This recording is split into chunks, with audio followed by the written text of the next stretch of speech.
자, 지금부터 이제 기록을 누르고, 대기실. 대기실 들어왔으면 수락부터 해주고, 그 다음에 기록을 눌러.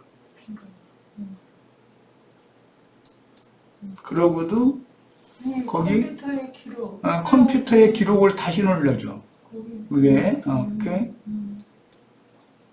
됐어. 그게 눌러라고 지나가고 네. 눌러주더라고.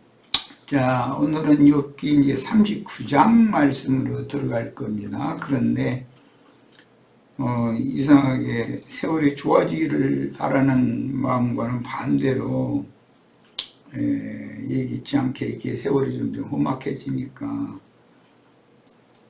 우리 지체들 얼굴은 어차피 줌 프로그램을 통해서나 만나볼 수 있을 수밖에 없게 됐어요. 빨리 이게 종식되기를 바랍니다.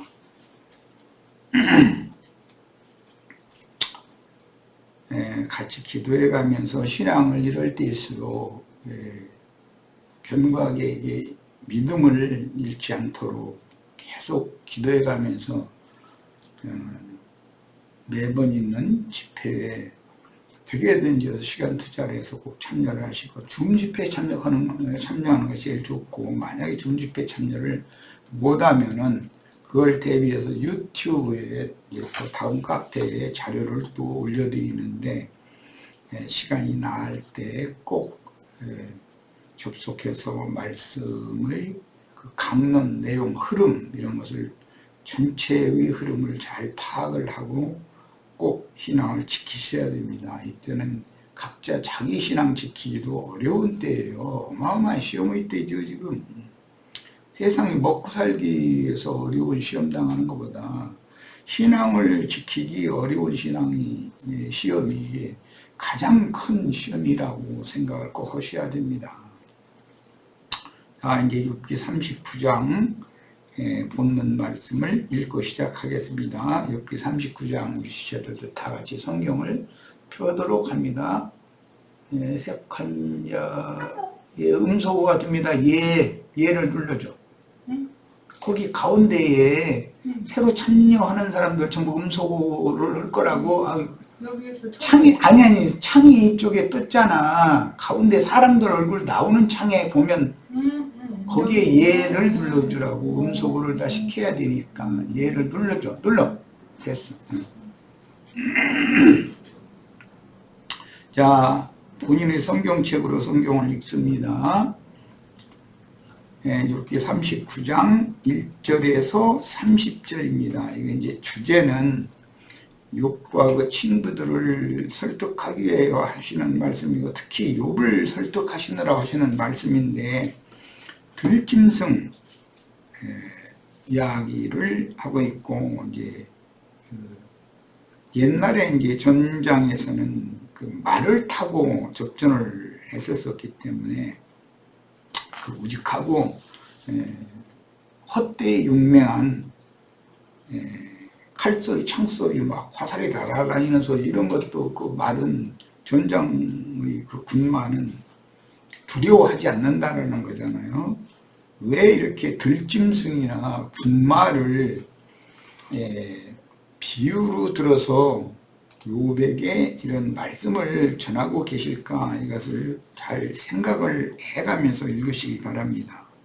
사람은 들짐승만 또 못하고 전장터에 나간 그런 군마만 또 못할 수가 있다는 거죠. 이건 욥을 보고 하는 말이지만 사실은 오늘의 나를 지금 설득하시느라고 하시는 비유의 말씀이에요. 자, 들짐승 이야기 들어갑니다. 산염소가 새끼 치는 때를 네가 아느냐? 암사슴이 새끼 낳는 것을 네가 본 적이 있느냐? 그것이 X. 뭘 눌렀기 때문에 그게 또 아니 X. 여기? X.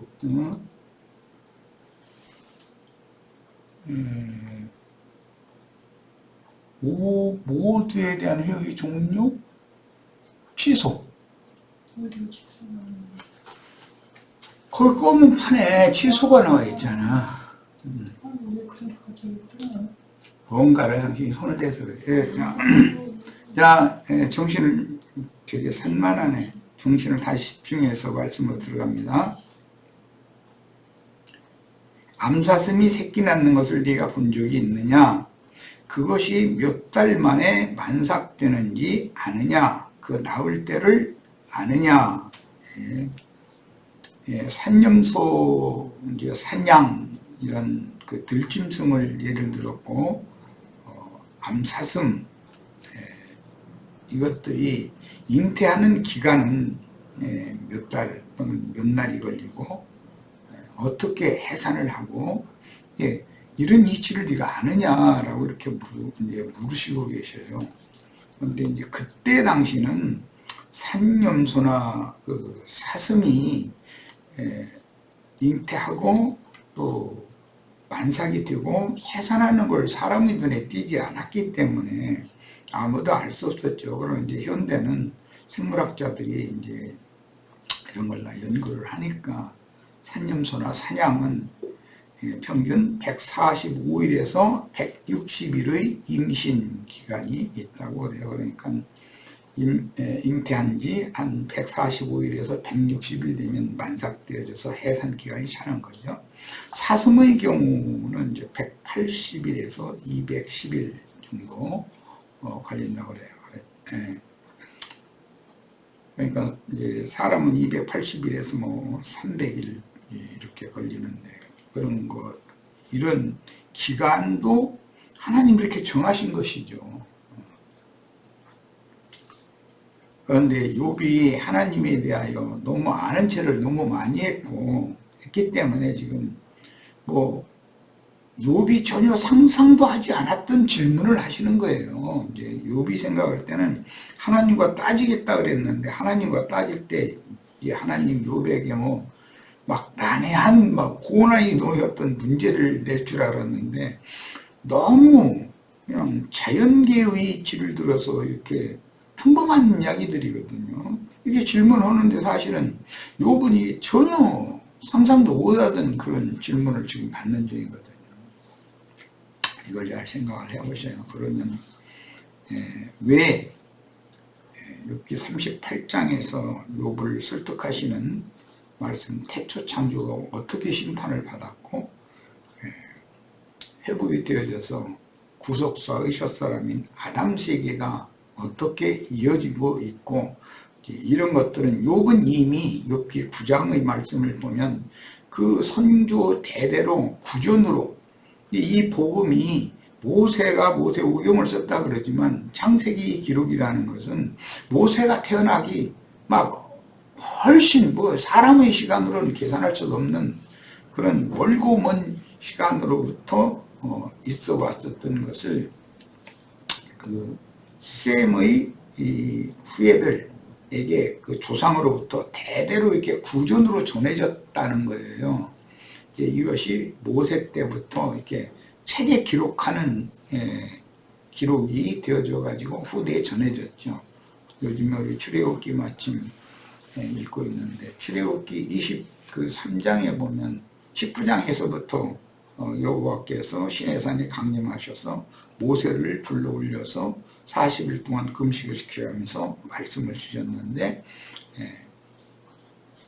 그 말씀이 나중에 이제 책으로 다 기록이 돼가지고 오늘 우리에게 전해진 거고 이전에는 즉 모세 이전에는 책으로 기록된 게 없었다는 말이죠.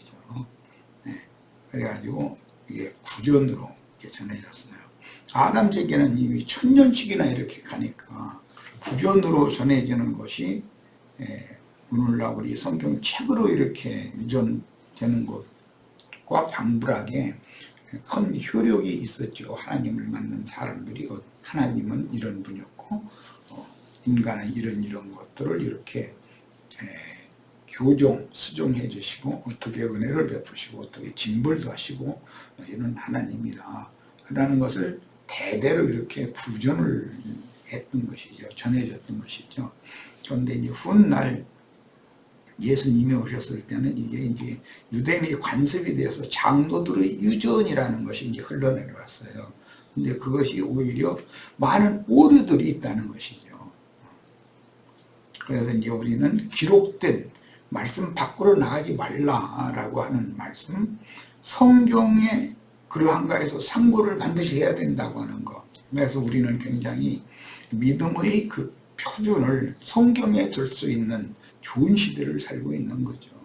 귀로만, 입으로만 전해지는 말씀을 귀로만 듣는다면, 같은 말씀을 사람의 말이라는 것은 아에 다르고 에에 다르고 어떤 토시나 어떤 부사나 관사 사용이 한 가지 하는 것 때문에 그 말의 그 의미가 전혀 달라질 수가 있기 때문에 구전으로만 전해지는 것은 부정확할 수밖에 없다. 세상의 예로도 재미있는 그 텔레비전 프로그램 같은 걸 하더라고요. 사람을 쭉 한 50명, 100명 이렇게 세워놓고 이쪽에서 귓속말로 뭐라고 하면 다음 사람이 전하고 다음 사람이 전하고 다음 사람이 전하고 해서 마지막에 처음 사람에게 전한 그 대본과 똑같은 말로 듣고 있는지를 이제 시험을 해보잖아요. 그럼 전혀 다른 얘기로 마지막 사람이 말을 하거든요. 이런 것과 같다는 거죠. 구전이라는 건 그렇게 그만큼 부정확하다라는 뜻이죠. 그래서 단순히 설교만 하는 사람, 이런 사람의 말은 들으면 안 됩니다. 세상의 말을 들을 때도 어떤 정확한 논문이나 근거를 제시해 가면서 이런 연구 결과가 데이터가 이렇게 나왔다. 이렇게 증거를 해주는 사람의 말을 들어야지 일방적으로 자기는 유명한 어떤 사람이다라는 걸 앞세워가지고 자기 얘기를 쭉 해버리는 사람 말을 들으면 절대 안 되는 겁니다. 엊그제 이게 좀 이건 우리 생활에서도 그런 걸 해야 되기 때문에 서울대 의대 무슨 교수였던 사람인가 의사였던 사람인가 그 사람이 어떤 근거를 제시하지 않으면서 이 코로나 이 특별한 변형된 게 감기 이 바이러스가 사람의 코 점막을 통해서 이렇게 들어온다. 정확하게 이제 그런 것은 잘 증거를 하더라고요. 그런데 그 점막과 혈충과는 서로 상통이 안 된다. 전혀 다르다. 이것을 굉장히 강조했어요. 내가 그래서 깜짝 놀랐어요. 적어도 서울대 의대 교수나 했다는 사람이 국민을 속여도 저렇게 속일까? 우리 털옥 하나에도 신경이 다 통하는 겁니다. 코 속에 예를 들어서 어떤 바이러스가 들어오죠. 그러면은 그 점막이라는 것은 점액을 분비를 해가지고 코를 풀로시게 만들잖아요. 그래서 그 바이러스를 밖으로 쫓아내는 역할을 1차적으로 이렇게 방어를 하는 시스템이에요. 그러면 코를 풀고 싶다라는 건 신경이 서로 통한다는 뜻이잖아요. 신경이 통하려면 혈액이 심피줄이 통해야 되는 것이고 왜 나는 의사가 아닌데도 그 말을 딱 들을 때 저건 거짓말이라고 다 판단을 했어요. 근데 나중에 또 찾아보니까 다 통한다라는 것을 그 정확한 그 논문 근거를 가지고서 제시하는 분이 있더라고요. 이렇게 사람은 판단력이 정확해야 되는 거예요. 머리토록 하나도 사람의 생명에 속한 것이면 절대로 불통하는 것은 있을 수가 없는 거예요. 가령 기도 쪽으로 폐로 내려가기 전에 이제 기도를 통해서 들어갈 거니까 코를 뚫고 들어갔다고 점막을 뚫고 들어갔다고 해도 결국은 기도를 통해야 이제 폐로 내려갈 거니까 기도 쪽에 얘가 하면은 토록이 전부 거꾸로 나 있어가지고 거기에도 점액이 또 있어요. 그래가지고 그것과 싸우는 거예요. 그래가지고 가래를 만들어가지고 밖으로 배설하게 만들어 놓거든요. 사람의 인체 하나님이 창조하실 때 다 그렇게 한 거예요. 다 그게 뭔가가 통하니까 그게 그런 방어 시스템이 돌아가는 거잖아요. 그런데 이것은 점액과 사람의 혈청에다 주사를 넣는 건 아무 상관이 없는 것이다. 이런 식으로 말하면 저건 거짓말이다. 나는 의사도 아니고 의학 지식이 없는 사람이에요. 그렇지만 일반 상식으로 봐도 그건 안 맞는 얘기다. 이거. 그런데 그 무슨 서울대학교 교수니까 하는 그냥 그 사람 말 맹신한다. 이건 말도 안 되는 거예요. 유대교의 저명한 무슨 제사장이니까 율법사니까 그 사람 말 맹신합니까? 그건 말도 안 되는 소리예요. 정확한 근거가 있어야 돼요. 좀 일반 상식으로도 안 통하는 말을 했잖아요. 왜 그런 거 하나도 판단을 못하면 안 되죠. 말씀을 듣는데도 마찬가지다 이거예요. 정확한 근거를 가지고서 말씀을 전해야 되고, 말씀을 듣는 분들은 반드시 성경이 그러한가 해서 기록된 말씀을 절대 벗어나면 안 된다는 거예요. 이런 것을 신앙의 표준으로 꼭 잘 삼으시기를 바랍니다. 얘기가 길어졌는데, 자, 3절, 그것들은 몸을 굽풀이고, 이제 들짐승들이에요. 만삭이 되면 몸을 굽풀이고 새끼를 낳으니 그 괴로움이 지나가고 산통이 오고 해산을 하면은 몸이 가벼워질 거 아니겠어요. 그리고 이제 생명의 법칙에 따라서 지 몸에서 잉태기간을 거쳐 해산된 새끼는 자기 생명처럼 당연스럽게 사랑이 가는 거예요. 그러면 그건 자연스럽게 돌보는 거예요. 그게 모성애라고 그러는 거잖아요. 자, 그런데 이제 이 산염소나 뭐 사냥이나 사슴이나 뭐 이런 것들은 낳자마자 짧은 시간에 자기 스스로 다리에 힘을 줘가지고 일어날 수가 있다는 거예요. 몇 발짝 걷는 빠른 시간에 걸을 수 있어요. 몇 발짝 걷기 시작하면 뛸 수가 있다는 거예요. 이런 것을 하나님이나 이걸 하지, 욥아 네가 이렇게 다 할 수 있냐 이렇게 질문하면 욥이라는 사람이 참 뭐 한마디로 말해서 회개하고 돌이켜야죠. 내가 너무 알지도 못하는 말 내가 너무 많이 했고 거짓말을 너무 많이 했습니다. 아까 세상사의 예를 들었어요.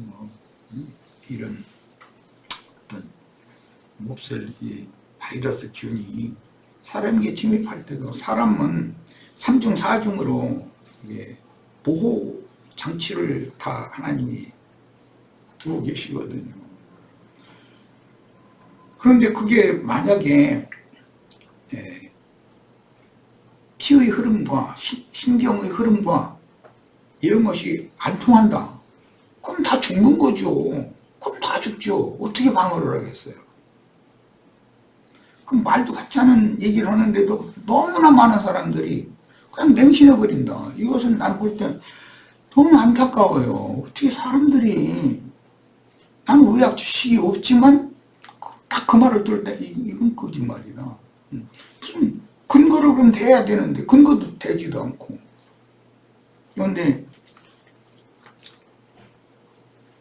사람에게 어떤 병마가 침입을 할 때 3중 4중으로 이렇게 보호막을 해놓고 있고 내성 면역성을 길러가지고 그거 싸워서 이기해놨다. 뭐 그냥 재채기가 나올 수도 있고 코를 풀고 싶을 때도 있고 가래를 꼭 뱉어야만 할 것 같은 그런 가래를 뱉고 싶고 소변을 보고 싶고 대변을 보고 싶고 몸속에 있는 것을 뭐 땀으로 내보낸다든지 뭐 열기를 발산한다든지 등등 여러 가지의 대책을 하나님이 두셨다는 거예요. 그런데 그게 다 피와 신경이 통해야 그게 가능한 것이지, 뭔가가 단절된 상태라면 사람이 다 죽어버리죠. 모든 사람이. 나는 의학 지식이 없는 사람이에요. 전혀 아주 문외한이에요. 그렇지만 일반 상식으로 볼 때 그게 안 맞는다고 난 판단해서 저 사람 서울대학교 교수였어? 완전히 거짓말쟁이네. 의도적인지 뭐 몰라서 저러는지 저런 사람 어떻게 서울대 교수를 했지? 나 이런 생각을 했어요. 이건 세상의 예지만 기독교에 유명하다는 사람들의 그 설교를 들을 때 말씀에 근거하고 말씀으로 말씀을 해석해 나가는 하나님의 그 성경 해석에 관한 증거를 제시해 주지 않으면서 일방적으로 막 불로 부르고 사람 막 흥기시키고 혼취하게 만들고 이런 것을 맹신하면은 큰일 나는 거예요. 육신이 죽는 문제보다 훨씬 더 중요하잖아요. 그 영혼이 죽는 문제인데 잘 판단해 가면서 들으시길 바랍니다.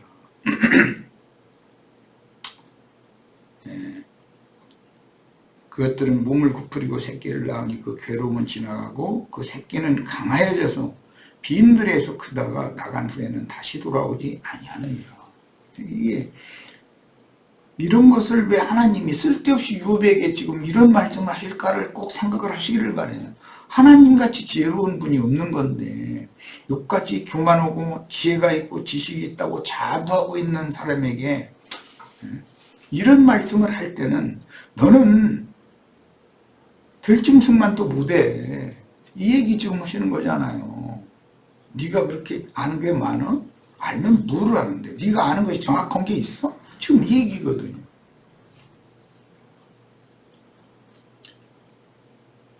네, 5절로 갑니다. 누가 들나귀를 놓아 자유롭게 하였느냐?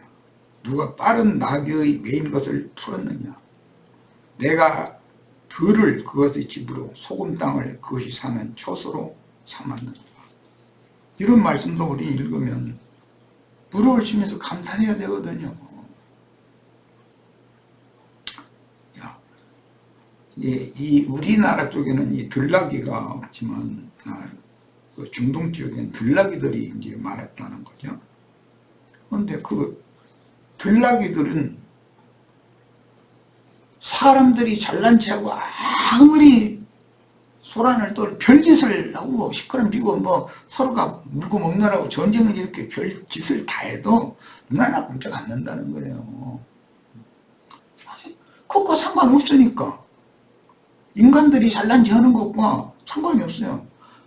자기들에게 주신 본능에 따라서 본성에 따라서 그냥 자유롭게 제어받을 필요도 없고 누가 붙잡고 보다가 길들이고 이런 거 할 필요가 없어요. 그런 걸 거부하니까 사람이 가까이 가면 피해버리고 그러고 그냥 자유롭게 다니면서 언덕에 다니면서 풀 뜯어먹고 새끼 칠 거 새끼 치고 이거 산다 이거예요. 그런데 그러면 짐승들은 하나님이 정한 생명의 질서와 법칙을 철두철미하게 신뢰하고 믿고 따르고 그러니까 하나님께서 그 들짐승들을 다 생육 번성도 시키고 생존할 수 있는 그런 모든 바탕을 마련해 주시고 살아나게 해 주시고 이렇게 하는데 욥은 자칭 지혜 있고 지식이 많다고 입을 놔두지를 않아. 그냥 아는 척을 하고 싶어가지고. 사울이라는 사람이 바울 되기 전에 그랬잖아요. 얼마나 아는 것이 많고 지식이 많은 사람이 있겠어요. 누구 만나면 그 사람 입 놔뒀을 것 같아요. 계속 입이 열려있는 사람이겠죠. 그런데 그게 전부 거짓 정보였으면 어떻게 되냐 이 말이에요. 욥이나 그 사울이라는 사람은 자신이 가장 정확하다고 자신이 있어서 그렇게 했을 거예요 아마. 목회자들이 오늘 설교자들이 내가 지금 설교하는 것은 부정확해 이렇다면 설교를 않겠죠. 그리고 두려워하겠죠. 그런데 사람들은 진짜 하나님을 만난 적이 없는 사람들이었기 때문에 지가 제일인 줄 알고 있어. 뭐 강대상에 쓰든 뭐든 자기 자랑만 그냥 내세우는 거예요. 인간이 알면 뭐를 얼마나 알고 인간이 의롭고 선하면 얼마나 의롭고 얼마나 선하겠어요. 하나님 앞에서 욥 이야기를 지금 하고 있지만 나라는 이 우매하고 무모하고 무지한 이 짐승 인간은 사실은 들짐승들만 또 못하지 않냐 이 말이에요. 순종을 안 하려고 그래. 인간들이 문명이 발전하고 문화가 발전하고 모든 것들을 산업화해가지고 살기가 편리하고 이런 거 거기에 몰두하다 보면 하나님이 안중에도 없어요. 하나님이 우주의 경영을 하실 때 지구에 물은 얼만큼, 땅은 얼만큼, 공기는 얼만큼, 공기 중에 산소는 얼만큼, 뭐 탄소는 얼만큼, 질소는 얼만큼, 수소는 얼만큼, 이런 것들을 나는 그런 뭐 화학에 대해서 공부한 사실도 없는 사람이지만 너무 유효적절하게 사람들이 생존에 너무 좋게, 모든 생물이 생존하기에 너무 좋게 이렇게 다 경영을 하셔요. 그런데 인간들은 욕심으로 인해서 하나님이 창조하신 자연을 자꾸 파괴한다 이거예요. 하나님을 도전하는 것이거든요. 그러면 알고 보면 임신은 인간의 삶에 그게 유익하다 싶어서 그렇게 하겠죠. 그러나 알고 보면 큰 틀에서 보면 스스로 자멸의 길을 자기 무덤을 지금 파는 짓을 하는 것이거든요. 그 오죽하면 뭐 욥기하다 계시록기까지 가면 좀 그렇지만 하나님께서 인간 세상에 경고를 보낼 때 뭐 3분의 1, 3분의 1, 뭐 해가 막 3분의 1이 침을 받고 무슨 빛들이 3분의 1이 침을 받고 뭐 땅이 그렇고 바다가 그렇고 등등 이런 얘기가 나면 이게 뭔 소리인가를 알아야 된다 이거예요.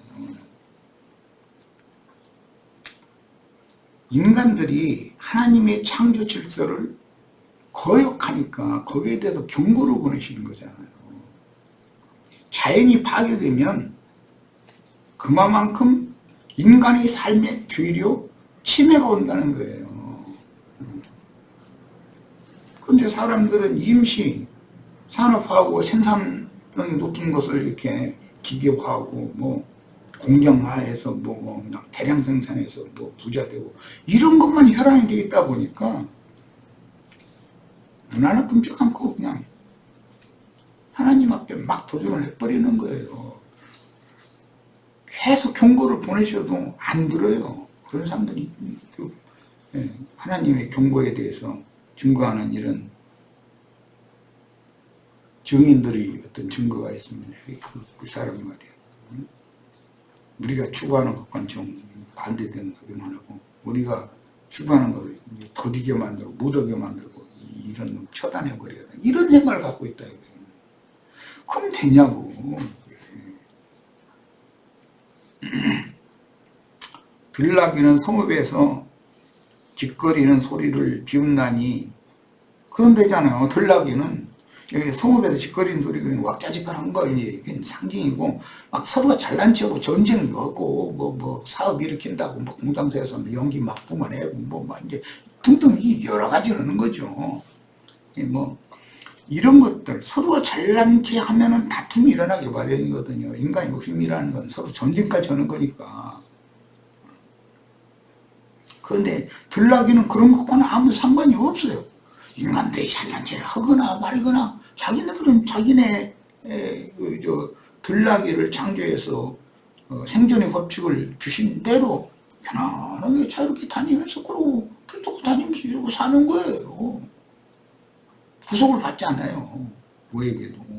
왜? 짐승들은 하나님의 창조 질서에 절대적으로 순응을 한다는 거예요. 그런데 똑똑하고 잘난 욥이나 그 친구들 이제 대표인데 이런 사람들 치고 불순종한다 이거. 거스르고 자꾸 대적한다 이거. 자기 지혜와 지식을 자꾸 앞세우려고 그러고 그리고 자기 의와 자기 선행과 뭐 이런 것만 갖고 자랑하려고 하나님 보실 때는 너무 가소롭고 우스꽝스러운 거예요. 그렇게 하나님과 불편한 관계를 계속해서야 되겠냐 이 말이죠. 낙이 치는 사람이 그랬는데 이게 이제 낙이를 치는 사람이 아니요 낙이를 붙들어다가 뭐 길들여서 쓰려고 하는 이제 그런 어떤 사람이 막 낙이 쫓아가서 붙잡으려고 막 소리를 지르는데도 그 낙이 귀에는 왜 다른 소리가 들리는데 그런 인간들이 그 가짜는 소리는 가짜는 기억이 안 들어버린다는 거잖아요. 들어보고 먼 데서 저기 낙이 있다 하고서 막 낙이 쫓아가서 막 인간들이 떼집으로 꼬여가지고 잡으려고 그래도 안 들은 척 한다는 거예요. 가까이 오면 도망가면 돼요. 인간이 무슨 죄를 쫓아가 잡을게요. 이 말은 사실은 욥이 하나님의 말씀을 전혀 들을 기가 없다라는 것과 이제 그걸 깨닫게 하시려고 하신 말씀이지만, 나귀와 욥을 이렇게 대조하는 것은 하나님과 욥의 관계를 지금 비유적으로 설명하려고 그러는 거잖아요. 우리 이제 읽어보면 그냥 이 말의 의도가 이 속에 무슨 뜻이 들어있는 게 다 보이지 않냔 말이에요. 사람이 지르는 소리는 그것에게 들리지도 않고 초장 언덕으로 두루 다니며 여러 가지 풀을 찾느니라. 유적적이에요. 인간들 잘난 체 해봐야 수 없다 이거예요. 하나님 보일 때는 너 그렇게 잘났어? 들나귀만도 못한 놈이면은 들나귀는 내가 창조의 질서를 그의 생명률을 그렇게 해줬더니 잘 그대로 살고 있어. 너 잘난 체해도 인간들이 잘난 체해도 들나귀만도 못해. 들짐승만도 못해. 지금 이 얘기거든요. 그런데 그 얘기가 꼭 욕 보고만 하는 말이겠냔 말이야. 오늘은 나보고 하시는 말씀이지. 사람은 하나님 앞에서 정말 나도 모르게 이렇게 교만해지고 사람 속에 마귀가 넣어준 그 욕심으로 말미암아서 욕심이 사람의 눈을 멀게 하는 것이거든요. 하나님과 나 사이를 단절시켜버리는 게 그거 죄라고 그래요. 죄의 담이라고 그래요. 9절입니다. 들소가 어찌 기꺼이 너를 위하여 일하겠으며 네 외양간에 머물겠느냐. 네가 능히 줄로 매어 들소가 이랑을 갈게 하겠느냐. 그것이 어찌 골짜기에서 너를 따라 썰애질을 하겠느냐. 이야, 아프리카 보면 코뿔소 이런 것들 저 동물의 왕국에 나오고 그것도 이제 소종류죠. 그리고 들소가 이제 화나면은 사자도 막 물려받아서 죽여버리더라고. 필리핀에 쓴다면 그런 것도 봤어요. 그리고 저 아메리카 대륙에는 숫대들 뭐라고 하는데 빨리 생각이 안 나네. 때로 다니면서 살거든요. 힘은 얼마나 세요. 그런데 들도 잡아다 길들여 가지고서 농산일을 시킨다더니 사람이 유용하게 쓸 수가 없다. 왜 이야기를 했겠어요? 들소가 사람을 무서워하지 않고 유유자적하게 사는 방식이 있어요. 그 뜻대로 그냥 사는 거예요. 자, 이 얘기를 욥에게 들려줄 때는 너는 내가 볼 때 육체 힘자랑을 하려고 그러고 가진 체하고 아는 체하고 내 앞에서 말하자면 너무 경환방자하게 함부로 행하고 있는데, 너나 네 친구들 이 세상 그 누가 잡아다가 자기의 일에 유용하게 쓸 사람이 있겠냐. 그런데 나는 너무 이거 다 할 수 있어. 너라는 놈 힘자랑은 들소같이 그러고 있지만 너라는 놈 내가 붙잡아다 굴복시켜가지고 길들여서 얼마든지 쓸 수 있어. 그런데 너는 들소 잡아다가 길들여 쓸 수 있어? 이렇게 물어보시는 거예요. 그런데 이 똑같이 욥기 39장을 읽어도 이게 나를 경계하시는 말씀. 너라는 놈은 이런 무지하고 완악한 들짐승만도 못하다. 네가 보기에는 짐승이 어리석고 너는 똑똑한 것 같고 잘난 것 같지만 내가 보기에는 너는 저 들짐승들은 순종을 잘하고 너는 불순종하는 놈이기 때문에 네가 더 큰 죄인이야. 너같이 우직하고 미련한 것. 처음 봐. 지금 이 얘기를 하시는 것이거든요. 그러니 똑같은 성경을 읽어도 이게 나의 구원을 위해서 주시는 지혜자의 말씀이다 라고 이걸 깨닫게 해주세요. 그리고 나 자신이 바꿔져서 내가 주님 앞에서 주님의 종으로 쓰임을 받기를 바래요. 좀 이렇게 기도를 해야 되는 건 너무 당연한 거 아니겠어요? 11절 그것이 힘이 세다고 네가 그것을 의지하겠느냐? 네 수고를 그것에게 맡기겠느냐? 그것이 네 곡식을 집으로 실어오고 네 타작마당의 곡식 모기를 그것에게 의탁하겠느냐? 그랬어요. 이게 하나님도 내가 너를 그렇게 힘은 센 것 같은데 네 힘만 믿고 네 멋대로 하려고 하는 놈 너한테 내일 맡길 수 없어 그 말이에요. 긴 얘기가 필요 없어요. 그런 뜻이에요. 세상에서 잘난 사람 요즘에 뭐 우리나라에 좀 선거철이 돼가지고 잘난 사람이 꽤 많더라고요. 보니까 난 요즘 텔레비전을 거의 안 보는데 어쩌다가 지나치면서 잠깐 보면 헛소리들 들어보면 사람들이 이야 어쩌면 저런 사람한테 나와 무슨 연이 다 가지고 이 욥기 이런 걸 예를 들어서 당신이 그렇게 잘난 것 같고 당신이 그렇게 똑똑한 것 같지만 내가 보기에는 당신같이 우직하고 이러는 사람 난 처음 본다. 난 그래주고 싶어요. 근데 그렇게 얘기하면 그 사람 기분 나빠가지고 나 같은 사람하고 친구하려고 하겠어요? 13절은 이제 타조의 이야기로 갑니다. 타조는 즐거이 날개를 치나 학의 깃털과 날개 같겠느냐. 타조와 학을 지금 대비하고 있어요. 이게 역설이에요. 그것이 알을 땅에 버려두어 타조가 흐른다는 거예요. 흙에서 더워지게 하고 발에 깨어질 것이나 들짐승에게 밟힐 것을 생각하지 아니하고 그 새끼에게 모질게 대함이 지 새끼가 아닌 것처럼 하며 그 고생한 것이 알 낳느라고 고생했잖아요. 헛되게 될지라도 두려워 아니하나니 이는 하나님이 지혜를 베풀지 아니하고 총명을 주지 아니하니라. 그러나 그것이 몸을 떨쳐서 뛰어갈 때는 말과 그 위에 탄 자를 우습게 여기느니라. 참 이런 말씀을 읽을 때 우리 지체들은 무엇이 연상이 되고 어떤 영감이 오나요? 욥은 현재 다른 많은 사람들은 타조와 같이 미련하고 무직하다고 보고 있어요. 욥은 자신을 고고한 학이라고 지금 착각하고 있는 거예요. 하나님이 보시기에는, 그런데 하나님이 보시기에는 타조가 얼마나 사람의 눈으로 볼 때는 무직한 것 같아.